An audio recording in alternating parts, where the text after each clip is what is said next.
Allah. حضرت غریب نواز روزے سے مریدین جانتے تھے، خلفاء بھی جانتے تھے، اس کے باوجود مٹھائی کا ڈبہ کھول لیا اور اس میں سے ٹکڑے اٹھا کر کے آپ نے کھانا شروع کیا، کھایا بھی اور اپنے گھر میں بھجوایا بھی، لوگوں میں خیرات بھی کی۔ وہ فقیر خوش ہو گیا جو ملاقات کے لیے آیا تھا کہ میں جس کے لیے لایا تھا اس کے حلق میں نے پہنچا دیا، لیکن دوسروں کے لیے یہ معاملہ ہلکا نہیں تھا۔ ارے ہم اور آپ اس طرح کی حرکت کریں تو معاملہ اور ہے۔ سلطان الاولیاء جو روزے کے حالت میں مٹھائی کھا لیا، تو مریدین اور خلفاء نے پوچھا وہ درویش کے جانے کے بعد کہ حضور آج آپ روزے سے نہیں تھے؟ کہا تھا میں روزہ ہوں، جمعرات کا روزہ پابندی سے رکھتے تھے۔ تو پھر لوگوں نے پوچھا تو کیا بھول کے مٹھائی کھا لی؟ کہا نہیں، جان بوجھ کے کھایا۔ تو لوگوں نے پوچھا کہ حضور آپ روزے سے بھی تھے اور جان بوجھ کر کے کھا لیے؟ کہا اس لیے کہ وہ فقیر بڑی دور سے آیا تھا، مٹھائی لے کر کے آیا، میرا روزہ قضا ہو جائے گا، اس کا دل ٹوٹے تو کیسے جوڑ جائے؟ سبحان اللہ، سبحان اللہ۔ اس کا دل اگر توڑا جائے تو وہ کیسے جوڑا جائے؟ میرا روزہ تو میں قضا کر دوں گا، توڑا ہوں نا، نفل روزہ قضا کر لوں گا۔ یہ امت کے درد کا احساس کرنا یہی اولیاء کاملین کی بھی سیرت ہے۔ وہ حقیقت میں عطائے رسول تھے اور نائب رسول تھے، اور رسول پاک صلی اللہ علیہ وسلم کے اخلاق ہی لے کر کے آئے تھے۔ ایک اور حدیث پاک میں بتاتا ہوں، اے سنی مسلمان، کسی کو درد دینا، تکلیف دینا یہ تمہارا شیوا نہیں ہو سکتا۔ زبانوں کی حفاظت کرو، اپنے اخلاق و کردار سے لوگوں کے لیے مصیبت نہ بن جاؤ۔ میرے پاس کئی شکایتیں آتی ہیں، محلے کی نہیں، دور دراز کے لوگوں کی نہیں، ماں کی اور باپ کی سب سے زیادہ شکایتیں ہمارے پاس ہوتی ہیں کہ حضرت ہمارا بیٹا ہمارے لیے مصیبت بن گیا، ہمارا بیٹا ہمارے لیے وبال جان بن گیا۔ ہائے افسوس، جس کی ماں اور جس کے باپ ہی محفوظ نہیں وہ کیسا مسلمان ہے؟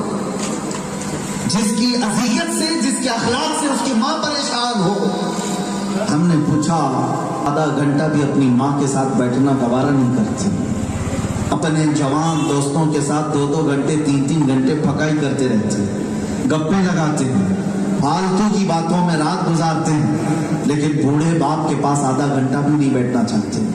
یہ ہمیں درد ہوتا ہے کہ ہمارے پاس دنیا والے آ کر کے بیماری پوچھ کر کے تو جاتے ہیں کیسے ہو، لیکن بیٹے ایسے ہیں کہ یہ اپنے دوستوں کے لیے رات کی نیند تو قربان کرتے ہیں، اپنے باپ کے بستر پر 10 منٹ نہیں گزارتے، نہیں ہمارے پاس بیٹھتے۔ اس کا درد ہے، ہم نے اپنی زندگی ماں باپ کو درد دینے کے لیے بنائی ہے، تو پھر آخرت کے عذاب کا انتظار کرو، دردناک عذاب کا انتظار کرو۔ یہ لوگوں کو تکلیف دینے کے لیے پیدا ہوئے آپ؟ رسول پاک کی امت کا حال یہ ہے۔ میرے آقا صلی اللہ تعالی علیہ وسلم کس کس کے لیے کھڑے ہوتے تھے جانتے ہیں آپ؟ آپ اپنے ماں باپ کے لیے آج ٹائم نہیں دے پا رہے ہو؟ حضور پاک صلی اللہ علیہ وسلم مدینہ طیبہ میں ہیں، ایک مرتبہ ایک خاتون آئی، صحابہ کے ساتھ حضور کھڑے تھے، توجہ، صحابہ کے ساتھ حضور کھڑے تھے۔ وہ عورت ایسی تھی جو مدینہ طیبہ میں مشہور تھی، بد زبان تھی، بولنے لگتی تو اول بول بولنے لگ جاتی تھی، پاگل عورت، ذہنی توازن ٹھیک نہیں تھا، بک بک کرتی تھی۔ تو وہ آ رہی تھی، حضور کھڑے تھے، صحابہ بھی سامنے ہیں۔ جیسے ہی وہ عورت قریب آئی، صحابہ نے راستہ کاٹ لیا، کہا کہ اب آئے گی اور بک بک شروع کر دے گی اور اتنا بولے گی پکا دے گی۔ حضور پاک صلی اللہ تعالی علیہ وسلم کو انہوں نے سائیڈ کیا۔ حضور اکرم صلی اللہ علیہ وسلم نے فرمایا ہٹو، اس کو راستہ دے دو۔ صحابہ نے کہا آقا وہ بدزبان عورت کیا بولتی ہے، اس کو ہوش نہیں رہتا، اس کی کوئی سنتا نہیں۔ حضور نے فرمایا چھوڑ دو اس کا راستہ، چھوڑ دو۔ صحابہ نے پھر اصرار کیا کہ آقا وہ بدتمیزی نہ کرے آپ کے ساتھ، بدتمیزی نہ کرے آپ کے ساتھ، اس لیے ہم روک رہے ہیں۔ سنو اے سنی مسلمان، میرے آقا ہے، دیوانی ہے، جیسی ہے خاتون اسے آنے دو، مجھے معلوم ہے اس کی زبان بہت چلتی ہے۔ اے میرے صحابہ مجھے بتاؤ پورے مدینے میں اس کی کوئی بات سنتا ہے؟ صحابہ نے کہا کوئی نہیں سنتا۔ میرے آقا فرماتے ہیں جب کوئی نہیں سنتا تو کیا میں بھی نہ سنوں؟ اگر اگر میں نہ سنوں تو پھر دنیا میں اس کی کون سنے گا؟ جس کو ہمارے امام اہل سنت نے یوں فرمایا تھا، تجھ سے جو منہ چھپاؤں تو کروں کس کے سامنے؟ کیا اور کسی سے توقع نظر کی؟ صحابہ ہٹ گئے، وہ خاتون آئی، حضور پاک صلی اللہ تعالیٰ علیہ وسلم کی بارگاہ میں قریب قریب بات کرنے لگی، بولی ہوئی بات بار بار ایک ہی بات کو دہراتی جا رہی ہے۔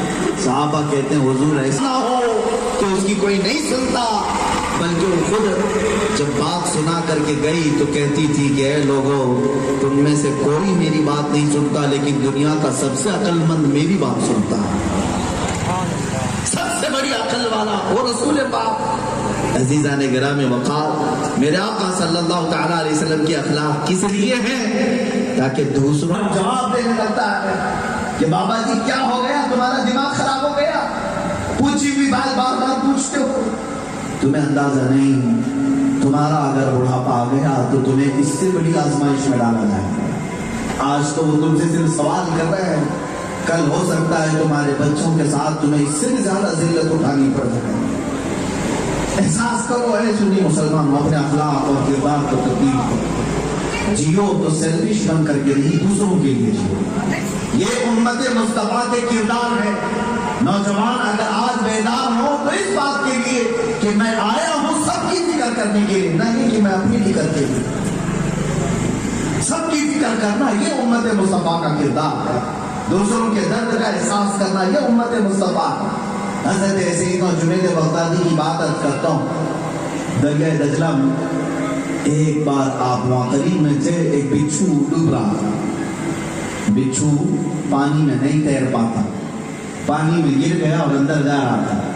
حضرت جنید بغدادی نے اپنا ہاتھ دے کر کے اس کو اٹھایا، بچھو کو اٹھایا، جیسے اوپر اٹھایا بچھو نے ڈنک مار دیا، آپ نے ہاتھ جھٹک لیا، پھر گر گیا دوبارہ۔ بچھو کا ڈنک معمولی نہیں، مچھر نہیں کہہ رہا ہوں میں، بچھو کہہ رہا ہوں۔ دوبارہ ہاتھ دیا اور پھر پانی سے اٹھایا، پھر بچھو نے ڈنک مارا، آپ نے ہاتھ جھٹک دیا۔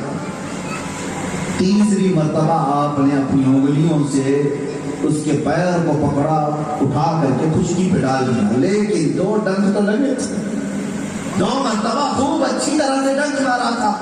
مریدین جو جنید بغدادی کے تھے انہوں نے پوچھا، سیدی آقائی یہ کیا آپ کر رہے ہیں؟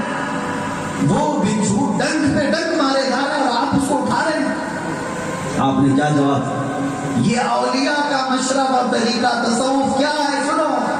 جنید بغدادی فرماتے ہیں میرے مریدوں، بچھو کی فطرت ہے ڈنک مارنا، بچھو کی فطرت ہے ڈنک مارنا، وہ اپنی فطرت پر عمل کر رہا ہے اور مدد کرنا میری فطرت ہے، میں اپنی فطرت سبحان اللہ سبحان اللہ سبحان اللہ۔ مدد کرنا امت مصطفیٰ کی فطرت ہے، میں اپنی فطرت پر عمل کر رہا ہوں۔ یہی فطرت تمہاری آج ہوتی تو آج دنیا تمہاری طرف عزت کی نگاہ سے ضرور دیکھتی۔ ایک وقت تھا ہندوستان کی سرزمین پر آنے والا پہلا لشکر محمد بن قاسم کا، جو سندھ کی سرزمین پر آیا تھا 10,000 کا لشکر لے کر۔ کیوں آیا تھا جانتے ہیں؟ سندھ کی سرزمین پر راجہ ڈابر سنگھ ایک ظالم بادشاہ تھا، راجہ تھا، چند مسلمان عورتیں حج کے لیے جا رہی تھی، اس راجہ کے گنڈوں نے ان عورتوں کو پکڑا، ان کا مال لوٹا، ان کی عزت اچھالی۔ وہ عورتیں گرفتار ہو کر کے راجہ کے پاس آئیں تو وہاں سے وہ عورتیں پکار رہی تھیں، ہے کوئی مسلمان ہماری عزتوں کی حفاظت کرنے والا؟ ہے کوئی جو ہماری عزت کی حفاظت کرے؟ یہ کب کی بات بول رہا ہوں؟ سرکار غریب نواز سے بھی 400 سال پہلے کی بات، 90 ہجری کی بات، آج سے تقریباً 1300 سال پہلے کی بات، محمد بن قاسم کی جو داستانیں پڑھو ہے جوان۔ وہ عورتیں وہاں قید سے پکار رہی تھی، کچھ تاجر بزنس مین جو عرب سے آتے تھے مال لے کر کے اور یہاں سے کچھ لے کر کے جاتے تھے، انہوں نے ان عورتوں کی زبان سن لی۔ واپس جا کر حجاج بن یوسف کا دور تھا، گورنر کے پاس واقعہ سنا رہے تھے، ہندوستان میں چند عورتیں راجہ کی قید میں ہیں، گنڈوں نے پکڑا ہے اور وہ پکار رہی تھی کوئی ہماری عزت کی حفاظت کرے گا۔ ابھی گورنر وقت کا سن ہی رہا تھا کہ دربار میں 19 سال کا جوان جو اسی کا بھتیجا ہے، گورنر کا بھتیجا ہے، کھڑا ہو گیا، کہا کیا ہماری بہنوں کو کسی نے گرفتار کیا؟ وہیں سے پکارا لبیک یا اختی، اے میری بہن میں حاضر ہوتا ہوں، میں آتا ہوں۔ اور اپنے وقت کے گورنر سے کہا مجھے 10,000 کا لشکر دو، اور وہ لشکر لے کر کے وہ سندھ تک آیا۔ عرب کی سرزمین سے لے کر سندھ تک آنا کئی مہینوں کا سفر تھا، کئی دشوار گزار گھاٹیاں تھیں، سمندروں کا سفر، پہاڑوں کا سفر، جنگلوں کا سفر طے کرتے ہوئے سندھ کے علاقے پر جب محمد بن قاسم پہنچا تو سب سے پہلا سوال یہی کیا راجہ ڈابر سنگھ سے کہ جن عورتوں کو تیرے گنڈوں نے گرفتار کیا انہیں آزاد کر دے، ان کی عزت ہماری عزت ہے، ہم ان کی عزت بچانے کے لیے آئے ہیں۔ تو راجہ ڈابر سنگھ نے پہلی مرتبہ کسی مسلمان کو دیکھا اور نشے میں چوٹ تھا، گھمنڈ اور غرور تھا طاقت کا، اس نے کہا تم جیسے بچوں کو میں منہ تک نہیں لگاتا، یا عورتیں ہم آزاد نہیں کر سکتے۔ اس کے بعد پھر محمد بن قاسم نے کہا اگر تم آزاد نہیں کر سکتے تو پھر ہمارے تلواروں کے جوہر دیکھ لو، پھر ہماری طاقت کو دیکھو۔ دوسرے دن تیسرے دن جب لڑائی شروع ہوئی، محمد بن قاسم کی 3 دن کی لڑائی میں راجہ ڈابر سنگھ خود گرفتار ہو کر آیا، پوری حکومت پلٹ گئی، سارا تخت الٹ گیا، وہ خود قیدی ہو کر گرفتار ہوا۔ ان عورتوں کو محمد بن قاسم نے آزاد کیا اور ہندوستان میں سب سے پہلا پرچم اسلام لہرایا، پرچم اسلام لہرایا، اور 2 سال تک محمد بن قاسم اسی سندھ کی سرزمین پر ہے، قوانین نافذ کیا قرآن کے۔ لیکن جانتے یہ میں اپنی بات نہیں کہنا چاہتا، الہ آباد یونیورسٹی کے پنڈت ہیں، پنڈت نے اپنی کتاب میں لکھا ہے کہ میں نے ہسٹری میں، تاریخ میں باہر سے آئے ہوئے کسی بادشاہ کو اتنا عادل اور منصف نہیں دیکھا جتنا محمد بن قاسم کو دیکھا۔ ایسا عدل و انصاف تھا 2 سال کے اندر کہ محمد بن قاسم نے ہر نوجوان پر یہ پابندی لگائی تھی کہ کوئی بھی راستے سے گزرے گا تو کسی خاتون کی طرف نگاہ نہیں اٹھائے گا، اور اگر کسی خاتون نے شکایت کر دی کہ میرے گھر کے اندر فلاں جوان نگاہیں اٹھاتا ہے تو محمد بن قاسم نے کہا پتھر اٹھاؤ اور اس کی آنکھ پھوڑ دو۔ یہ عورتوں کی عزت کے محافظ کوئی اور نہیں تھے، یہ ہمارے جیالے تھے، یہ ہماری تاریخ کے کردار تھے۔ اور آج وہ کیا گیا ہے، کچھ عورتیں آج مسلمان محلوں سے گزرنے سے ڈرنے لگی، نوجوان بچیاں، نوجوان لڑکوں کے سامنے سے، کیوں؟ تمہاری نگاہیں وحشی ہو گئی، آوارہ ہو گئی، بد کردار ہو گئے۔ یاد رکھو تمہاری نگاہیں کسی کی عزت اچھالنے کے لیے نہیں، یہ آنکھیں بچا کر کے رکھو، تبھی تو تمہیں دیدار مصطفیٰ بھی نصیب ہو۔ یہ آنکھیں محفوظ رکھو، اس لیے کہ ہم نے اللہ کے نبی کو دیکھنے کے لیے آنکھیں سلام رکھی۔ اے مسلمانوں، حضور پاک صلی اللہ تعالیٰ علیہ وسلم کے اخلاق و کردار کی بات میں کر رہا تھا۔ آج میں نوجوانوں سے پوچھتا ہوں، تم دوسروں کے فالوور بننے کی آج ہوڑ میں لگے ہو، دوڑ میں لگے ہو، جس کو دیکھو وہ اپنی پروفائل آئی ڈی اور ڈی پی فلاں فلاں کے نام کی رکھتا ہے اور پھر اعلان کرتا ہے میں اس کا فین ہوں، میں اس کا فالوور ہوں، جس کو دیکھے اس کو پکار کر کہتا ہے۔ میں اپنے نوجوانوں سے پوچھتا ہوں، شوق سے بنو، جس کے فین بننا بنو، کسی بالی ووڈ کے ایکٹر کی، ہیرو کے، ہیروئن کی، جس کے بننا ہے بن جاؤ۔ ایک سوال میرا ہوگا، جب تمہاری روح نکل جائے، آنکھیں بند ہوں، جب تمہارے جسم پر کفن باندھ دیا جائے اور تمہیں اوپر نیچے رسیاں باندھ کر تمہاری اپنے اٹھا کر کندھوں پر ایک چھوٹے سے گڑھے میں دفن کر کے آ جائیں، قبر کی تختیاں بند کر دیں، جہاں نہ تکیہ دیں گے، نہ چادر، نہ کوئی بوریا، اس سوکھی مٹی کی زمین پر تمہارے لاشیں کو رکھ کر کے آ جائیں، اے جوانوں بتاؤ، تم دنیا میں جس کے فین تھے، جس کے کردار اپناتے تھے، جس کے کپڑے پہنتے تھے، جس کا سٹائل کرتے تھے، دل پر ہاتھ رکھ کر کے بتاؤ، کیا اب وہ تمہارا ممدوح تمہاری قبر میں آئے گا تمہیں منکر نکیر سے بچائیں؟ تم وہاں پر کہہ سکو گے کہ میں بالی ووڈ کو فالو کرتا تھا، آج مجھے چھوڑ دیا جائے؟ تمہیں خود کو معلوم ہے کہ یہ بات بھی میں قبر میں نہیں کر سکتا، اس لیے کہ وہ خود دوزخ میں جانے والے مجھے کیا قبر میں بچا سکیں گے۔ ہاں ایک بات میں ضرور کہوں گا، ہم حضور پاک صلی اللہ تعالیٰ علیہ وسلم کے اخلاق کی پیروی کرتے ہیں، آپ کی بات اور ہماری بات. میں اکثر اپنی تقریروں میں کہتا ہوں اے نوجوانوں اگر تمہیں ایسا لگتا ہے کہ یہ دنیا کے اسٹار فلم اسٹار ہی بہت کامیاب ہیں انہی کو فالو کرنے میں عزت زیادہ ہے تو ٹھیک ہے تم ایک لیٹر ان کے نام پر لکھ دینا اور کہہ دینا میں مروں تو میری قبر میں آ جانا اندھیرے سے مجھے بچا لینا روشنی میں آنا تھوڑی دیر میرے لیے بیٹھ جانا میں دیکھنا چاہتا ہوں کہ کتنی قبروں میں کون کون آتا ہے اور یہ علماء ذلیل احترام ہے مبلغین اسلام انشاءاللہ ہم بھی ایک خط لکھیں گے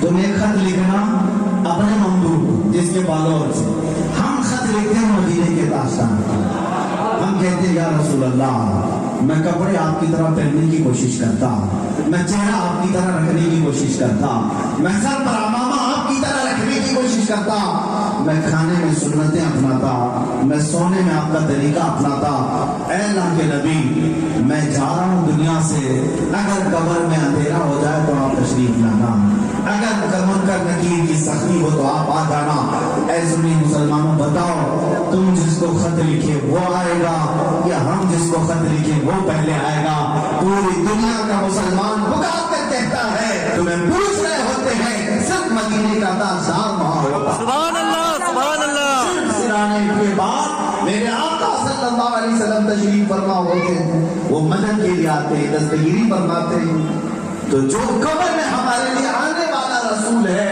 آج دنیا میں کیوں ہم اس کے اخلاق کی طرف نہ جائیں جو حشر کے میدان میں ہماری سفارش کرنے والا ہے رب کی بارگاہ میں آج دنیا میں ہم اس کے فالوور کیوں نہ بنیں حضور کے پیچھے کیوں نہ چلے جن کا آج کیا کل کا ٹھکانا نہیں کل کا ٹھکانا نہیں آج یہ چمکتے ہیں اسکرین پر چمکنے والے ٹیلی ویژن پر چمکنے والے چند سالوں کے بعد ہم نے دیکھا کہ کوئی خودکشی کر کے مر رہا ہے کوئی اپنے بستر پر سڑ کے مر رہا ہے ان کی حالتیں تو یہ ہیں جب تک چہرہ خوشگوار تھا لوگوں نے ان کو ہیرو بنایا تھا جہاں جھولیاں آ گئی بڑھاپے میں ان کو تو پوری دنیا نے چھوڑ دیا لیکن ہم نے دیکھا ہے محبت رسول میں اخلاق رسول میں ایک عالم بوڑھا بھی ہو جاتا ہے لوگ اس کی جھولیاں اٹھانے پر بھی فخر کرتے ہیں سبحان اللہ کیا بات یعنی آپ نے آپ جاؤ بالی ووڈ جاؤ کسی بوڑھے ہیرو کے لے کر کے آؤ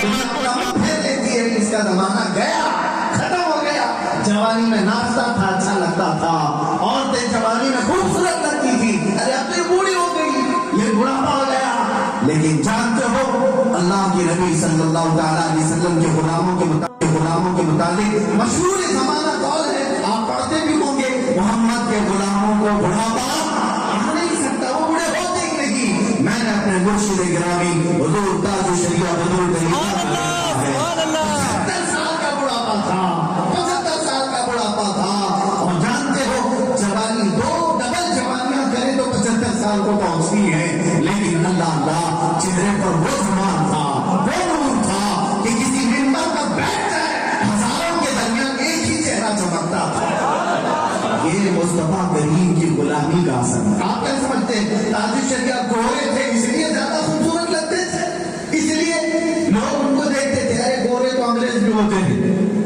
کیا ان کو سب دیکھنے کے لیے جمع ہوتے تاج الشریعہ رضی اللہ تعالیٰ عنہ کا صرف گورا ہونا نہیں بلکہ اخلاق رسول کی چمک تھی سبحان اللہ رسول کا نور تھا جو لوگوں کو کیسا کیسا کھینچ دیتا تھا اسی لیے تو میں نے شروع میں کہا ہے کس بات کی کمی ہے مولا تیری گلی میں میرے آقا کی بارگاہ میں آؤ پلٹ آؤ پھر دیکھو عزتیں کیسے دی جاتی ہیں کیسے رب تعالیٰ تمہیں نوازتا ہے اے سنی مسلمانوں میں یہ بنگال ہے ہندوستان کا ایک بہت دور کا کنارہ اور میں آتا ہوں ممبئی سے یا پھر ہمارا آبائی وطن اگر کرناٹک ہے کہاں ہم ساؤتھ میں ہیں اور کہاں آپ ایسٹ میں ہیں ویسٹ میں بنگال میں اس قدر بڑی دوری ہمارا آپ کا رشتہ کیا ہے یہاں نہ میری ننیال ہے نہ ددیال ہے نہ سسرال ہے کچھ نہیں ہے اور پھر بھی لوگ نعرہ لگاتے ہوئے اس ممبر پر لے کر کے آئے بٹھائے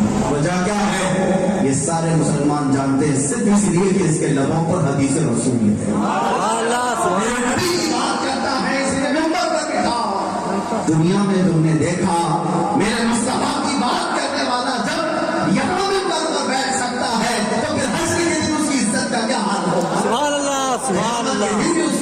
یہی ہوگا، اسے پکارا جائے گا. کہاں ہے وہ محمد عربی کے غلام جو دنیا میں مصطفیٰ کو دیکھ کر چلتے تھے، مصطفیٰ کو دیکھ کر کے رہتے تھے؟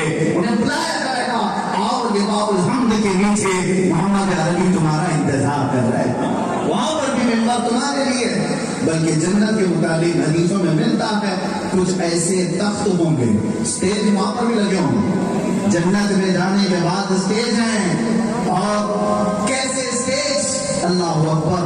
وہاں کے اسٹیج جو لگے ہیں اس کے بارے میں قرآن میں سورہ واقعہ میں اللہ نے فرمایا فیہا متقابلین، آپس میں ایک دوسرے کے آمنے سامنے وہاں بیٹھے ہوں گے. ثلۃ من الاولین وقلیل من الآخرین. اللہ تبارک تعالیٰ نے سورہ واقعہ میں فرمایا کچھ ایسے جو پہلے وہاں پر ہوں گے، وہ ایسی مظہریوں پر بیٹھے ہوں گے کہ چمکدار ان کے تکیے ہوں گے، ان کے بستر آرام دہ ہوں گے، ان کے ارد گرد غلام بیٹھے ہوں گے، غلمان ان کی خدمتوں کے لیے ہوں گے، حوریں ان کے اگل بغل ہوں گی. یہ ان کے لیے اتنا اونچا اسٹیج جنت میں بھی لگایا گیا. وجہ یہ ہے کہ وہ غلام رسول تھے.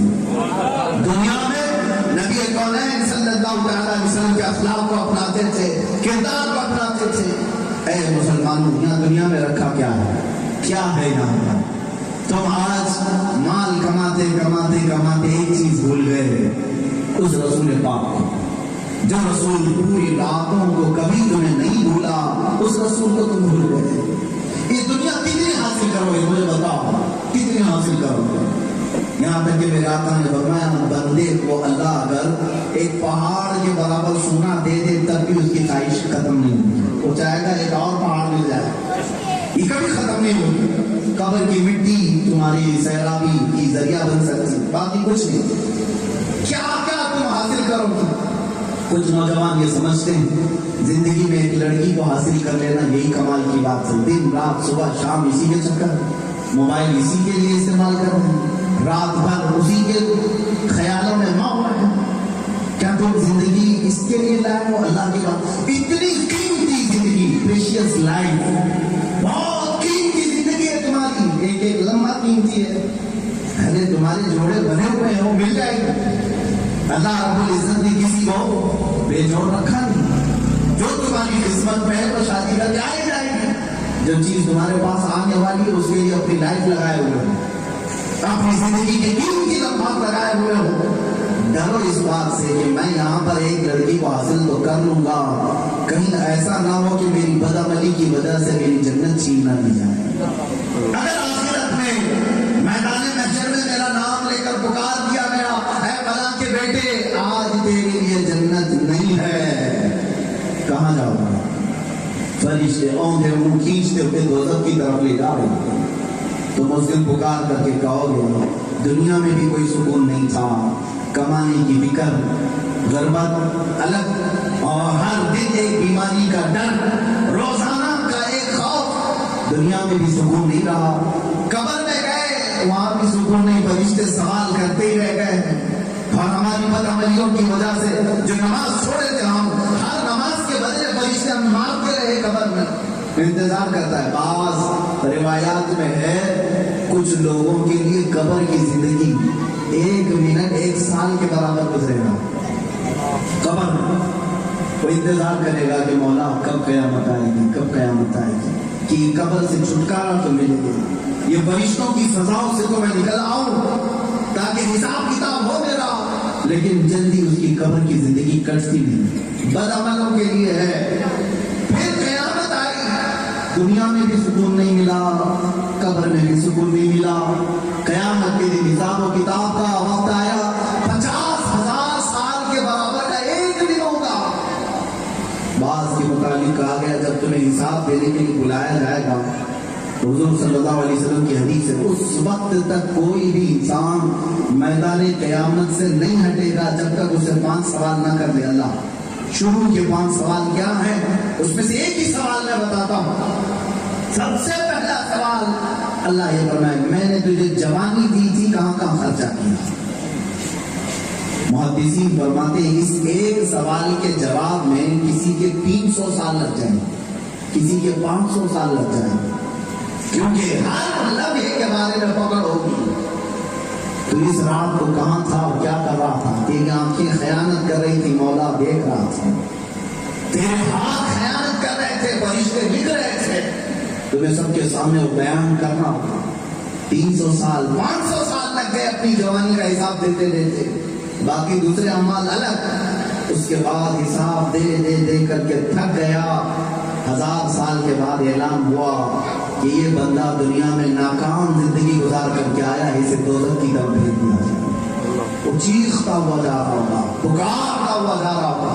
حدیث پاک میں ملتا ہے اس کی چیخ سے پورے اہل محشر کانپ رہے ہوں گے۔ کیوں؟ تو کہتا ہوگا زندگی دنیا میں بھی میں دولت کو سمجھا تھا کہ اصل سکون ہے، لیکن سکون کبھی نہیں ملا۔ پھر سوچتا تھا مر جاؤں گا سکون ملے گا، وہاں بھی نہیں ملا۔ پھر قبر میں انتظار کرتا تھا کہ قیامت آئے گی تو چھٹی ہو جائے گی، یہاں بھی نہیں ملا۔ اب یہاں میرے لیے دوزخ لکھ دی گئی، اب میں کیا کروں؟ ساری لائف ساری زندگی میرے لیے عذاب ہی رہی۔ لیکن ایک بندہ ایسا ہے جو دنیا میں میرے مصطفیٰ کے کردار اپناتا تھا، حضور کو فالو کرتا تھا، اگرچہ اسے دنیا میں تھوڑی مصیبتوں کا سامنا کرنا پڑتا تھا، لوگ اسے تانے مارتے تھے، اسے دقیانوس فنڈامنٹل اور پرانے خیالات کا ملا مولوی کہتے تھے، یہ محمد عربی کے غلام کہتے تھے، دنیا تانا مارتی تھی، پھر بھی یہ غلام برداشت کرتا تھا۔ لیکن جس دن اس کی روح نکلی، اچانک رحمت کے فرشتے اتر گئے، گھر اس کے خطرات فرشتے آئے، یہاں تک کہ اس کے جنازے کے ساتھ اگر 4 مرد ہوں گے انسانوں میں تو فرمایا گیا اللہ کے کئی 100 فرشتے اس کے جنازے میں حاضر ہوتے ہیں، جو میرے آقا صلی اللہ تعالیٰ علیہ وسلم سے محبت کیا دنیا میں، اور قبر میں جانے کے بعد ادھر تم بند کر کے آئے، ادھر منکر نکیر اٹھانے کے لیے آئے، منکر نکیر کے کھینچنے سے پہلے تاجدار مدینہ پہلے سے میرے آقا صلی اللہ علیہ وسلم ارشاد فرماتے ہیں اے منکر نکیر آہستہ سے جگانا، یہ میرا اپنا غلام، وہاں بھی سکون۔ اور اس کے بعد فرشتے اس سے سوال کرتے ہیں، حضور کو دکھا کر پوچھتے ہیں، جب وہ جواب دیتا ہے تو کہتے ہیں نم کے نومت العروس، سو جا جیسے دولہا سوتا ہے، دولہا سوتا ہے سو جا، وہاں بھی سکون ملا۔ اب یہاں سے غلام مصطفیٰ کے سکون کی ابتدا ہو گئی قبر میں جاتے ہی۔ اسی لیے تو اعلیٰ حضرت فاضل بریلوی رضی اللہ تعالیٰ نے فرمایا خاک ہو کر عشق میں آرام سے سونا ملا، سبحان اللہ، خاک ہو کر عشق میں آرام سے سونا ملا، جان کی اکسیر ہے الفت رسول اللہ، سبحان اللہ، سبحان جان کی اللہ، اکسیر ہے الفت رسول اللہ کی۔ اور اس کے بعد جانتے ہیں 500 سال ہو گئے ہوں گے قبر میں، 600 سال ہو گئے ہوں گے قبر میں، قیامت کا دن آ گیا، سور پھونکا گیا اور سارے مردوں کو قبروں سے اٹھایا جائے گا۔ جو غلام مصطفیٰ 500 سال 600 سال 700 سال سویا ہے، لیکن کیا کہتے ہوئے اٹھے گا مرد میں قبر میں؟ وہ اٹھے گا اے اللہ اتنی جلدی قیامت آئی، کل میرے گھر والوں نے دفن کیا تھا، آج قیامت آ گئی۔ 500 سال قبر میں سویا، لیکن اسے ایک رات کے برابر کر دی جائے گی، اور جب گناہوں پر یہاں جیتا رہا اسے ایک دن 100 سال کے برابر کر دیا جائے گا، اس کے لیے لمبی زندگی ہو جائے گی قبر میں، لیکن میرے نبی کے غلاموں کے لیے لمبی زندگی بھی گھیر کر شارٹ کر دی جائے۔ اب فیصلہ تمہارے پاس ہے، کون سی لائن جینا چاہتے ہو؟ دیکھو ایک اور بات میں کہوں، قبرستان ہم سب جانے والے ہیں، آپ بھی جائیں گے ہم بھی جائیں گے، آج نہیں کل، بلکہ ملک الموت پتہ نہیں آپ سب کے گھر آ کر کے بھی گئے، آج کیا ہے، اور میں ہر دن ملک الموت ہر ایک انسان کو دیکھ کر ضرور جاتی ہے، اور جس کی موت آنے والی ہوتی ہے اس دن 3 مرتبہ اس کے گھر آتے ہیں۔ آج میں ہمارے گھر وہ فرشتہ آ کر کے گیا ہے، احساس نہیں ہے ہمیں، اور بات سے ہمیں جانا تو سب کو ہے، جنازہ اٹھایا جائے گا، تمہارا بھی ہمارا بھی، لیکن جنازے جو جاتے ہیں دونوں کی کیفیت الگ ہے۔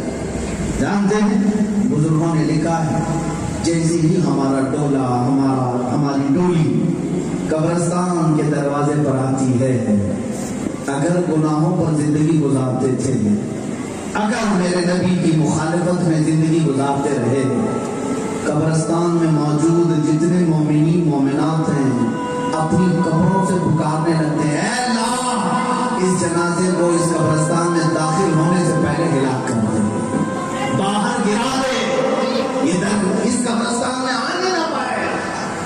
میتیں قبروں میں پکار کر کہتی کیوں؟